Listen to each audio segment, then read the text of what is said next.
André Leite novamente, nosso canal de investimentos. O tema de hoje é: vale a pena continuar a ter as NTN-Bs, também conhecidas como Tesouro Inflação, nesse começo do governo Lula? Essa é uma pergunta que eu tenho recebido e vou responder, vou colocar aqui para vocês a minha racional. Quando a gente pensa em título atrelado à inflação, você recebe a inflação mais uma taxa de juros. Hoje, as NTN-Bs estão pagando, em média, mais ou menos iguais nos seus vários vencimentos, inflação mais 6%. Né?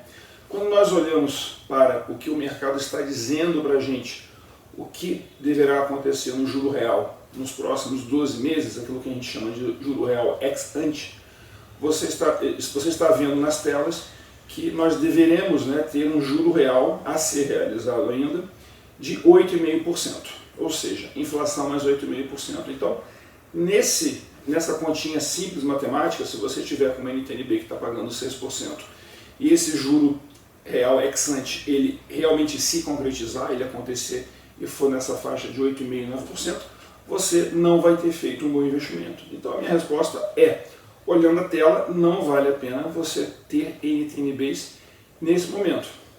E por quê? Por que isso?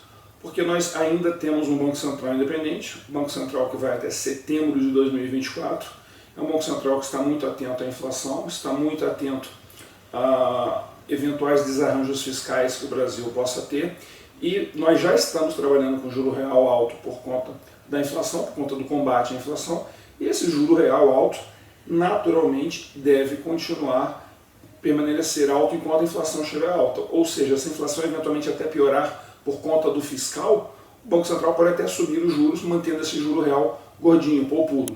Ou seja, é um ambiente ainda muito interessante para você estar no pós-fixado, você está no bom e velho fundo DI. Se você está no NTN-B, você está correndo risco de preço, de flutuação de mercado. Você estando pós-fixado, você tem esse risco minorado e está ganhando mais do que as Bs indicam que você pode vir a ganhar no horizonte de curto prazo. Agora, outra pergunta: quando é que isso muda de figura? Bem, isso muda de figura quando você, por exemplo, tem um Banco Central que está alinhado com as práticas gastadoras do governo e ele coloca a taxa de juros no patamar muito baixo, ou seja, você trabalha com juro real baixo ou mesmo perto de zero. Tá? Na tabelinha que vai aparecer no vídeo de vocês veem qual foi o juro real médio anualizado nos mais diversos governos. Você vê, por exemplo, que no governo Lula I, onde ele teve que combater a inflação, tinha o Meirelles no Banco Central, ele trabalhou com juro real bom, gordo. Isso foi ruim para quem tinha NTN-B naquela época, isso era bom para quem estava pós-fixado.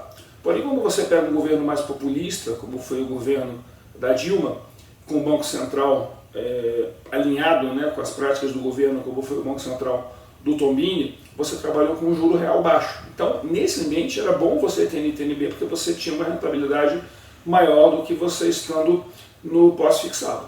Então, hoje é esse o grande divisor de águas que eu estou olhando: termos um Banco Central independente.